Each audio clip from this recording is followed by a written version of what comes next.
नमस्ते विद्यार्थी मित्रांनो, या व्हिडिओमध्ये आपण इयत्ता 10वी बोर्डाची प्रश्नपत्रिका 2024 मध्ये कशा स्वरूपाची आली होती आणि त्याची उत्तरे, जी शॉर्ट उत्तरे आहेत ती कोणती आहेत हे आपण या व्हिडिओमध्ये अभ्यासणार आहोत.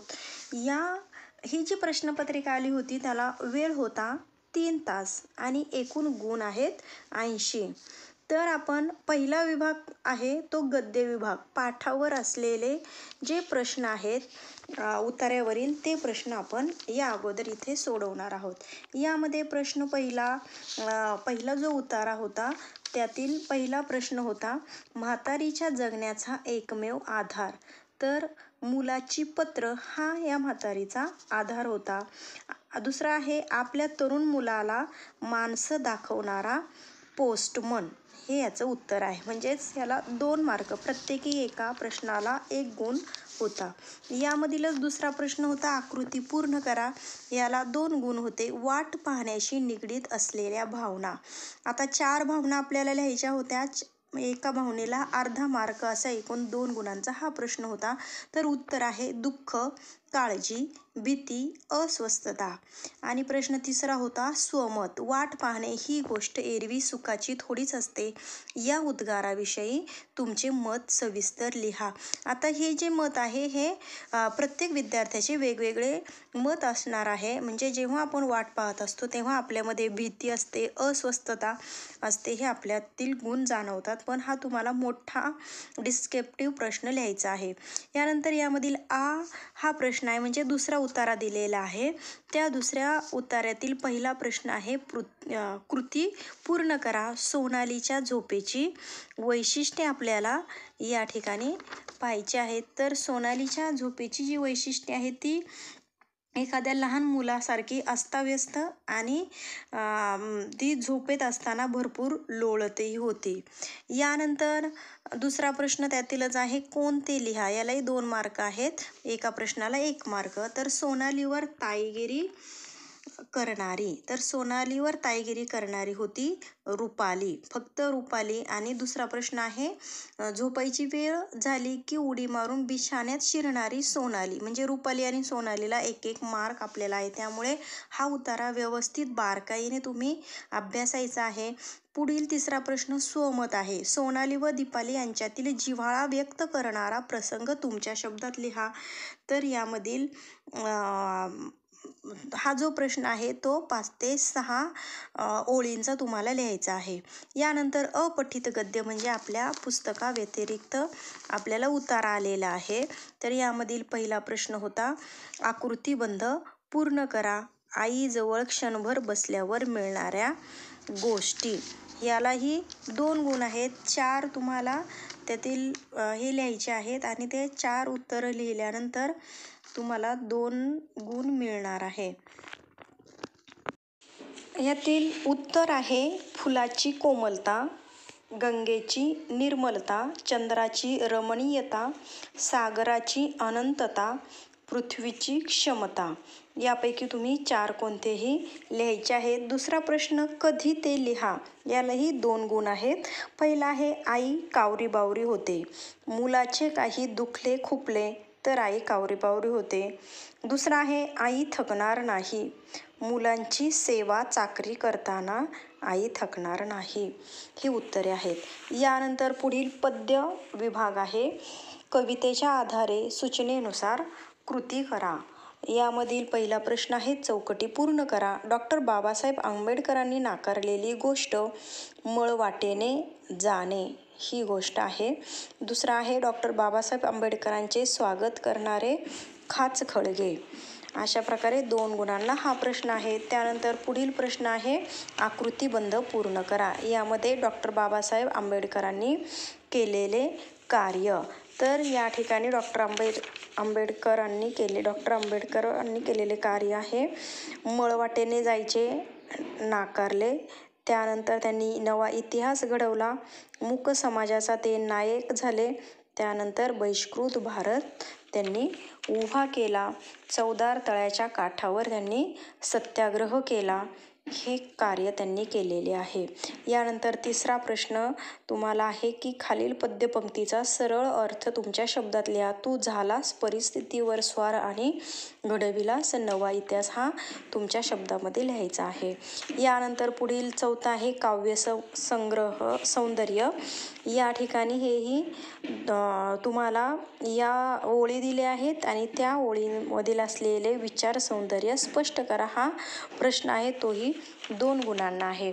यानंतर पुढील हा प्रश्न आहे, पुढील खालील मुद्द्यांच्या आधारे खालीलपैकी कोणत्याही एका कवितेसंबंधी खालील कृती सोडवा. आता भरतवाक्य किंवा आश्वासक पत्र ह्या 2 कवितेच्या ज्या तुम्हाला कृती सोडवायच्या आहेत, जे तुमचे व्यवस्थितरित्या पाठ आहे ते तुम्ही सोडवायचे. या ठिकाणी भरतवाक्य जे आहे तर त्या कवितेचे कवयित्री आहे मोरोपंत आणि त्या कवितेचा विषय आहे सज्जन माणसाचे महत्त्व किंवा समानता आणि प्रस्तुत कविता आवडण्याचे वा न आवडण्याचे कारण. या ठिकाणी आपल्याला वेगवेगळी कारणं सांगता येतील. त्यामध्ये समानता, उच्च नीचपणा नाही आहे असे तुम्हाला वेगवेगळे आवडण्याची कारणे सांगता येतील. त्यानंतर आश्वासक हे जे आहे त्याचे कवयित्री आहे ती म्हणजे नीरजा आणि या कवितेचा विषय आहे स्त्री पुरुष समानता आणि तेही आवडण्याची किंवा न आवडण्याची कारणे तुम्हाला वेगवेगळी द्यायची आहेत. तर या ठिकाणी तुम्हाला लेखकाला किंवा कवयित्रीला 1 मार्क आहे, विषयाला 1 मार्क आहे आणि आवडणे न आवडण्याची कारणं दिली तर 2 मार्क आहेत. यानंतर पुढील खालील दिलेल्या काव्यपंक्तीचे रसग्रहण आहे. हेही वस्तूंना मनही नसेल कदाचित पण ते असल्यासारखे वागलो तर वस्तू प्रचंड सुख, त्याचे रसग्रहण तुम्हाला 4 मार्काला लिहायचं आहे. यानंतर स्थूल वाचन आहे. हे स्थूल वाचन सुद्धा तुम्हाला 6 गुणांना आहे. 3 कृती दिलेल्या आहेत, त्यापैकी तुम्हाला 2 कृती सोडवायच्या आहेत. हा मोठा प्रश्न आहे. यानंतर व्याकरणावर आधारित प्रश्न एकदम सोप्या प्रकारचे आलेले आहेत. पहिला प्रश्न आलेला आहे योग्य जोड्या लावा. त्यामध्ये सामासिक शब्द जे आहेत ते त्रिभुवन आणि पुरुषोत्तम. या ठिकाणी त्रिभुवनाचे समासाचं नाव आहे द्विगु आणि पुरुषोत्तम आहे कर्मधारय. यानंतर पुढील आहे शब्दसिद्धी. या ठिकाणी प्रत्यय घटित शब्द आहे फक्त जमीन दार, म्हणजे दार हा प्रत्यय लागलाय जमिनीला. तर उपसर्ग घटित आहे बिनचूक, म्हणजे चूक आणि त्याला उपसर्ग लागलाय तो बिन. आणि अभ्यस्त आहे तिळतिळ आणि आंबट चिंबट. यानंतर वाक्प्रचार दिलेले आहेत.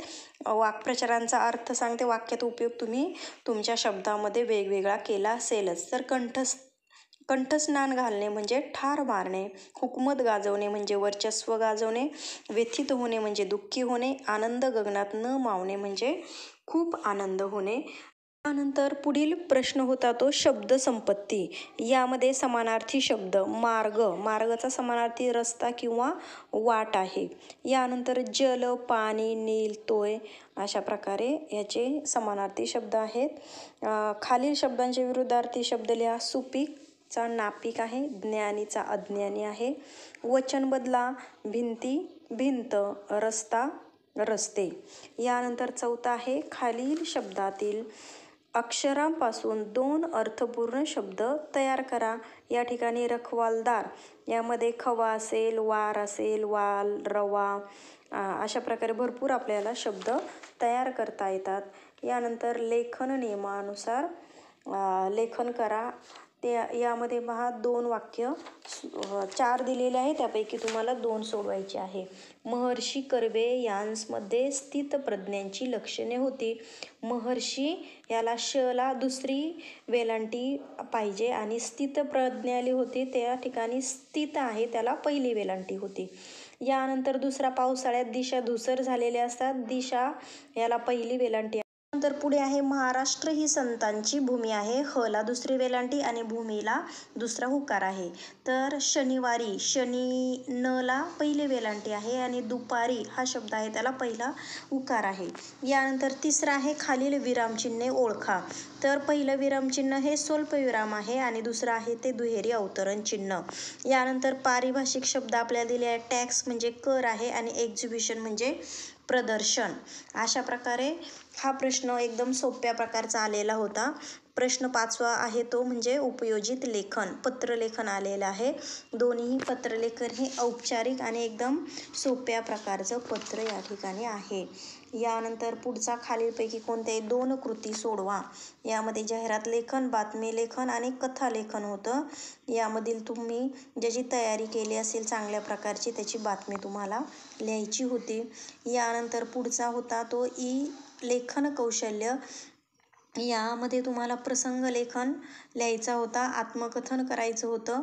यानंतर वैचारिक लेखन आहे ते जलप्रदूषण समस्या आणि उपाय.